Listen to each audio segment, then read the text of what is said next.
He controlled Hitler's secret weapons. He disappeared in the final days of the war. The official story says he killed himself. Newly found documents say he was alive. They place him in American custody. This raises one question. What happened to Hitler's weapons chief?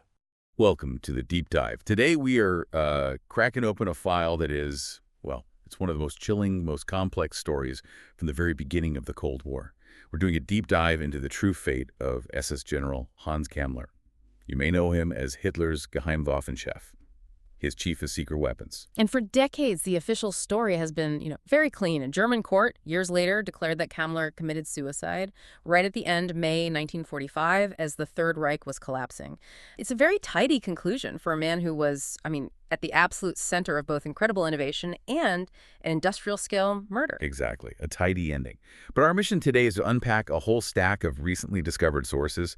We're talking unsealed U.S. military documents, some really surprising eyewitness testimony, and all of it just completely rewrites that narrative. These sources suggest his suicide was nothing more than a spectacular, very deliberate deception. A ruse. A calculated ruse orchestrated to get him out of Germany and directly into Allied custody, specifically American hands. The tension here it's just staggering. And you have to grasp this to understand the story. Kammler was an SS Obergruppenführer. A true believer, a ruthless ideologue. But he was also a brilliant engineer, a PhD, a technological mastermind who knew everything about rocketry, jet propulsion, maybe even atomic research. And this is the crucial part. This is the same man whose signature is on the plans for the killing facilities at Auschwitz. And that forces us to ask this just brutal question that really defined the start of the Cold War. Did Kammler's high-tech knowledge, this incredible value he had, save him from justice? Did the United States, in the first moments of this new global conflict with the Soviets, make the choice to hide a leading architect of the Holocaust to get a strategic advantage? Let's unpack this very murky history. To really get the scale of the compromise that happened later, you first have to understand just how powerful Kammler was. How critical he was in those last, say, 18 months of the war. He wasn't just some SS officer. He was the head of the entire SS construction and engineering office. And then, by 1944, they made him the Geheimwaffenchef, chief of secret weapons. And that portfolio. My gosh, that was literally the last desperate hope of the entire Reich. Yeah. We're talking about the Virgultungswaffen, the V weapon. Vengeance weapons. Right. The V-1 cruise missile, the V-2 ballistic missile. Right. And on top of that, the revolutionary jet aircraft programs. Hitler, his whole inner circle, they saw these things as the only chance for a Kriegswende, a decisive turning point to, snatch victory from what was obviously inevitable defeat. And the desperation was just acute. By mid-1944, the fronts are collapsing, east, west, everywhere. So the leadership, particularly Heinrich Himmler, they just bypassed the normal military bureaucracy. They valued Kammler for one terrible quality, his ruthless efficiency. The SS system, it was designed to work outside the rules of the normal army, the Wehrmacht. Kammler was their guy. He was the one who would, quote, go over dead bodies, literally, to get these weapons built faster than anyone else. And that phrase, go over dead bodies, it's terrifyingly accurate when you look at his record. He wasn't just overseeing the development. He took total control of production. He actually wrestled control of V-2 rocket production away from the Army, put it under the SS. And how did he speed it up? Massive, massive networks of slave labor. Time was ticking. That was the whole thing. And this urgency meant that productivity, no matter the human cost, was the only thing that mattered. And his technical knowledge was just immense. It covered all the major Nazi weapons projects. Right. When we talk about rockets, we mean the Raketen Abtrude. These are complex liquid fuel rocket drives. But what was probably even more important for the future was his knowledge of the jet propulsion aircraft, the Strahltriebflugzeug, specifically the Me-262 jet fighter. That thing was years ahead of anything the Allies had in the sky. And that's the key, right, for the Allies. The V-2 was terrifying, sure, but the jet engine was a revolution.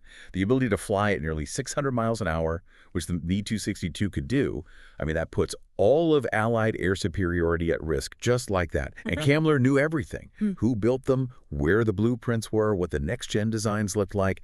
This intellectual capital made him priceless. And all of this power, all this technical knowledge centralized in one man led directly to what Allied intelligence started calling the Alpine Project.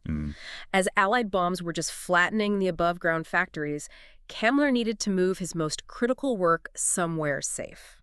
somewhere hidden. So he drove the construction of these massive, deep underground facilities, mostly in the Austrian Alps. He created this almost impenetrable fortress of science and production. We're talking about entire mountains being hollowed out, big enough to house whole factories, research labs, command center. And the only way this was possible was through the most ruthless criminal exploitation of forced laborers, prisoners of war, concentration camp inmates.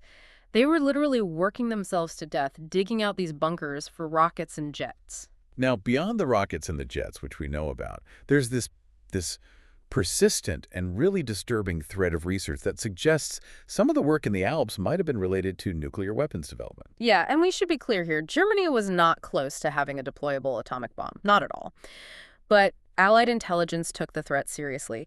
They thought a small-scale German device was, at least possible. They knew German physicists, guys like Heisenberg, were working on fission. Kammler's role would have been logistical, getting the materials, building the specialized labs, maybe managing the separation of heavy water or uranium. Which is exactly why the Allies and the Soviets were watching Kammler's location so closely in early 1945. Yeah. They knew whoever gets Kammler gets the potential keys to the jet age and maybe even the atomic age. But we have to pause here. We absolutely cannot talk about his technical brilliance without also staring directly at his guilt as a war criminal. This is where the story becomes, well, morally impossible. Kammler wasn't just some engineer who turned a blind eye to forced labor. He was directly, significantly involved in planning the Auschwitz-Birkenau extermination camp. We're not talking about some indirect link. As the head of SS construction, the actual plans, the architectural drawings for the crematoria and the gas chambers, they bear his signature. His signature. Yeah. He applied the exact same engineering discipline, the same obsession with brutal efficiency to mass murder that he applied to rocketry. He was, at the same time, the architect of what the Nazis saw as the future of warfare and the literal architect of the deadliest killing factors in human history. His crime profile wasn't just, party association. It was foundational. And this makes his eventual treatment by the Allies an even bigger moral problem. Okay, so by June 1944, D-Day happens. The Soviet army is just this juggernaut rolling west. The military defeat of the Third Reich it's a certainty. Everyone knows it. And yet the Nazi leadership, they just double down on this delusion. They're desperately clinging to the hope that Kammler's secret weapons can still pull off a Kriegswende. Total magical thinking. They needed a miracle, and the V-weapons were, branded as that miracle. But Kammler himself, the guy in charge of the miracle, he was a hard-nosed engineer, a realist. He could see the numbers. He knew a Kriegswende in 1945 was a logistical and military impossibility. Exactly. He realized the time for ideological loyalty was over. His only real currency, the only thing that could save him from a hangman's noose, was the knowledge in his head. This vast, unique, technical information. It was worth more than any gold he could carry. And we know this wasn't some last-minute panic. Our sources show he actually confessed his plan to Albert Speer, the armaments minister. Kammler told Speer very bluntly that he was going to use his knowledge, the weapon plans, the research locations, the names of all the key scientists, to literally buy his freedom from the Western Allies. It was a planned exchange, a technological ransom. And it was a deal that both the Western Allies and the Soviet Union were more than happy to make. The hunt was already on. The hunt for German high technology. It was sometimes called the Battle of the Archives. Both sides knew that getting their hands on the Third Reich's military science could, shave years off their own post-war weapons development. Which led to these established, formal programs for recruitment. The most famous precedent, of course, is Operation Paperclip. And the textbook example from that is the rocket scientist Wernher von Braun. He and his entire team, they just walked over and surrendered to the Americans in Bavaria. It was a huge deal for the U.S. strategically. Von Braun, the father of the V-2, he later becomes the chief architect of the Saturn V rocket, the rocket that took the Apollo missions to the moon. So that shows you the immense geopolitical value they placed on this expertise. It wasn't just about weapons, it was about projecting power into the coming Cold War, the space race. And Operation Paperclip, or Operation Paperclip as it was known, was the system for doing this. It was classified, it was systematic, and the sources reveal this inherent moral conflict, because officially Nazi Party members were barred from entering the U.S. So relevant details on their entry records, specifically, high-ranking party membership or involvement in war crimes. Those details were intentionally omitted. They were scrubbed from the records. And that's the critical compromise right there. The need for a technological edge against the Soviets was seen as a higher priority than holding these individuals accountable for their crimes. They were treated as assets, not war criminals. So, okay, we have Kammler. He's maybe the most valuable technical asset left on the board, and he's plotting his surrender. What were his final movements, according to the official story, the one that's so contested? Right. So Kammler and his staff, they were reportedly moving towards Giemenden in Upper Austria. This is the night of May 3rd to 4th, 1945. And he's carrying the crown jewels, vital documents, blueprints, technical records for all the newest weapons tech. This was his physical bargaining chip. And from Giemenden, the official story, the one his staff told, later claimed he ordered them to march toward Prague, which was, chaos. It was falling to Soviet and American forces, depending on which street you were on. But given Kammler's very clear plan to surrender to the West, ordering his convoy deep into what was becoming the Soviet zone, Yeah. it just makes zero sense. It makes no sense at all. And the documents we found show that the real story, his actual path, was very, very different. So the official story that Kammler was dead, that came out of a German court well after the war, and it was based almost entirely on testimony from his inner circle, his driver, his adjutant. They all agreed on one thing. Suicide. Suicide. But this narrative, when you look at it, it's not a clear story. It's a complete mess of competing accounts. It's a jumble. And to really get how deep the deception went, you have to hear just how fractured this official story really is. It is, it's just plagued with contradictions. And crucially, there is zero physical evidence. Right, let's just run through the mess. The location of his death changes completely depending on who you ask. One version puts him near an Austrian town called Seewiesen on May 7th. Another says he was near Prague 2 days later on May 9th. A third says he died in a forest near Giemenden back on May 4th. These aren't just minor mistakes. These places are hundreds of miles apart. It's impossible. And the method of death is just as inconsistent. This is where you get these 6 conflicting versions. Version 1, he takes a cyanide capsule. Standard SS officer method. Version 2, he shoots himself in the head. Version 3, he orders his adjutant to shoot him to avoid being captured. And then it gets even wilder. Right. Version 4, he was killed by Czech partisans. Version 5, he was killed by his own men because they didn't want to march toward the Soviets. The stories are all over the map. The contradictions themselves make it impossible to believe. Even at the time, why would his driver swear he took cyanide in Austria while other staff members are claiming he was executed near Prague? The sheer number of these plausible but totally contradictory stories, it immediately signals a coordinated lie. And the biggest flaw, the one you can't get around, is the total lack of physical proof. His body was never found, never recovered, never identified, nothing. And his service badge, his personal items, and most importantly, those incredibly valuable technical documents he was carrying. Vanished. All of it vanished. The man and his treasure disappeared at the same time. Which leads you to the most obvious conclusion, right? That the suicide testimony was almost certainly ordered, either by Kammler himself or by the people who took him into custody. Exactly. It was a cover story meant for public consumption and especially for Soviet ears. Kammler is dead. The hunt is over. Stop looking. It's a classic intelligence maneuver to cover his tracks and let him disappear into a new life with the Allies. And this suspicion, this idea of a deliberate deception, Yeah. it's backed up by his own words.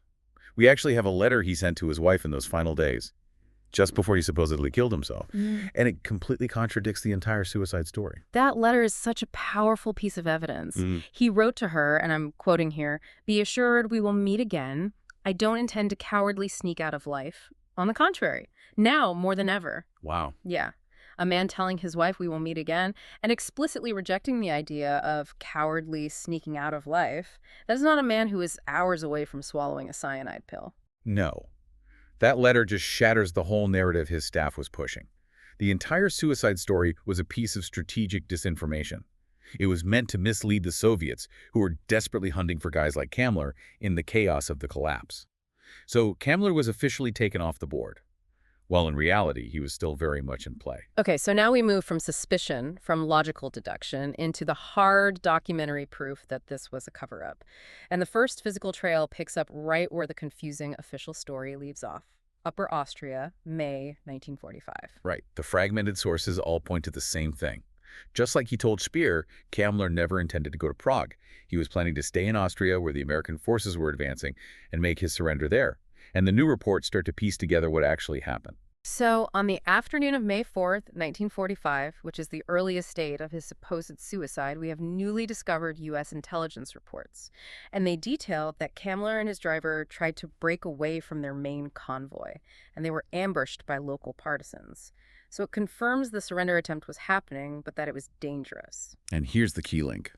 A medical file was found that confirms Kammler's driver was in U.S. custody shortly after that ambush at the nearby Schloss Gummenden. You can make a very powerful inference from that. If the driver is there, it's almost certain that his boss, the high-value target Kammler, was either captured with him or had already been secured by the Americans at that same location. The U.S. had their asset. But the most concrete confirmation of his survival comes decades later. It comes from the testimony of a U.S. intelligence operative named Donald Richardson. He was an agent for the OSS, the Office of Strategic Services, the wartime forerunner of the CIA. And Richardson's story came out through his son, John, who confirmed this classified mission. Richardson revealed he was given a very specific, high-priority task: secure Kammler and all his knowledge before the Soviets could get to him. This wasn't a standard military capture. It was an intelligence extraction op. And Richardson confirmed he personally interrogated Kammler. He described him as a PhD engineer who brought a special treasure from Austria and the German Third Reich to the United States. That treasure was the ransom payment Kammler had planned all along. And according to Richardson, that special treasure included blueprints and intellectual property for state-of-the-art weapon developments. This was the stuff, Kammler argued, that would give the U.S. a crucial strategic leap for the coming Cold War. The trade was made. Knowledge for freedom. But we don't have to just rely on the story from Richardson's son, as compelling as it is. We now have the written evidence from the U.S. archives, the smoking guns, documents that irrefutably prove Kammler survived the war and was in U.S. custody. Okay, let's break down the first document. It's dated May 30th, 1945. This piece of paper is just devastating to the official suicide story. It's an internal U.S. Air Force list of high-ranking German prisoners of war who were available for immediate interrogation. And who was right there on the list, clear as day, categorized by his rank and name, SS Obergruppenführer Kammler. Let's sit with that timeline for a second. He supposedly killed himself on May 4th or 7th or 9th. Yet 3 weeks later, the U.S. Air Force, the very branch of the military most interested in jets and rockets, has him listed as an active prisoner of war, secured, ready for questioning. That single document completely destroys the suicide myth. And the fact that it's an Air Force document is really significant. It suggests that of all the competing U.S. services, the OSS, the Army, the Air Force, it was the Air Force, probably because they could see the future of air and rocket power, that won the turf war for his custody and for his knowledge. And they weren't done with him. 5 months later, in November 1945, there's even more proof of how important he was. A General McDonald from U.S. Air Force Intelligence submitted a specific request for Kammler for further interrogation. And the subject is fascinatingly specific. It links right back to his main project at the end of the war. They wanted to talk to him specifically about underground facilities. They didn't just want the blueprints for the rockets. They wanted to know the logistics, the locations, the engineering secrets of how to build massive, hidden, protected research sites. He's talking about those huge complexes in the Alps, built with slave labor. The Americans obviously hadn't finished draining him of his knowledge about production methods, about strategic hidden infrastructure. The intelligence community knew exactly who they had, a living blueprint for the future of arms production. So these finds, the Richardson testimony, the driver's medical file, and these 2 irrefutable U.S. intelligence documents, they confirm it unequivocally. Hans Kammler survived the war in American custody. His supposed suicide was a calculated ruse, an expertly executed deception to hide his path from being one of the world's most wanted war criminals to a protected Cold War asset. The fact that Kammler was in American custody right after the war, it gives you this really painful and clear-eyed look at the raw priorities of that moment. What we're looking at is a system that prioritized getting technological knowledge absolutely above the need for justice. It's the ultimate example of realpolitik, isn't it? The U.S. and its intelligence agencies decided that Kammler's insights into V-weapons, jets, underground factories, that all of that was more important than prosecuting him for his war crimes, including his foundational role as a direct architect of Auschwitz. By hiding him, by letting the world think he was dead while they were interrogating him at the highest levels, the U.S. effectively guaranteed that Kammler would never face trial. Not at Nuremberg, not anywhere. It's just a profound ethical compromise made at the very top levels of strategic planning. And this whole episode, it gives you a necessary sort of chilling look into the secret world of intelligence at the end of World War II, a world where these huge world-shaping deals were being made completely outside of public knowledge, or even the knowledge of most of the government. The one single, overwhelming goal was to keep this technology out of Soviet hands. And that trumped everything, even accountability for crimes against humanity. So if he was secured and they were interrogating him in late 1945, what happened to him? Did he end up like Werner von Braun, living out a comfortable life in the U.S., working on government projects? And this is where the story gets murky again. According to John Richardson, the son of the OSS agent who handled him, Kammler did not have a long or comfortable life as a protected asset. This secondhand account is really all we have about how his story truly ends. Richardson claims that Kammler did eventually take his own life. For real this time. A few years after the war in a, quote, totally isolated place. If that's true, it's a grim final twist. The man who faked his own death to escape justice ultimately couldn't escape his own history. Maybe his usefulness ran out, or the weight of it all just became too much. And the exact time, the place, the method of this second real death, it's all unknown. Which, is a pretty convenient final blank spot that further protects the U.S. intelligence operation. The man just vanished. Twice. But the really frustrating blank spot, the one with the biggest strategic importance, is the actual knowledge he handed over. We know that he was interrogated, and we know why weapons, underground sites, but the specific details of what he told them, that remains a complete mystery. Right. We have proof he was there, but the interrogation protocols, the detailed records of what Kammler told the Americans about next-generation rockets, advanced jet engines, maybe even those small-scale nuclear projects. People have searched for those documents for years, and so far, nothing. The treasure he brought to America is still, for the most part, locked away in classified archives. And the implication of that missing information is just enormous. If the U.S. was willing to shield the architect of Auschwitz to get this specific information, that information must have been absolutely foundational to the early Cold War arms race. What specific breakthroughs did they get from him that are still classified today? So the Kammler file really perfectly summarizes the ethical reality of that time. You have a high-ranking war criminal, a man with unparalleled knowledge of advanced weapons who successfully negotiates his own freedom, and he's supported and hidden by the U.S. government. All of it taking place in the opening moves of the Cold War against the Soviets. And the cost of that technological advantage was the complete and total absence of justice for crimes against humanity. Kammler gave the U.S. developments that, as Richardson said, stood for death and destruction. So if the documents confirming where he went are missing and the interrogation records are missing, what other crucial pieces of the Third Reich's high-tech legacy might we still not know about, buried deep in Cold War archives? What other deals were made that secured dangerous expertise at the cost of justice? And how do they continue to shape our world today? That's something for you to think about as you consider the cost of victory and the real price of scientific supremacy. Thank you for taking this deep dive with us.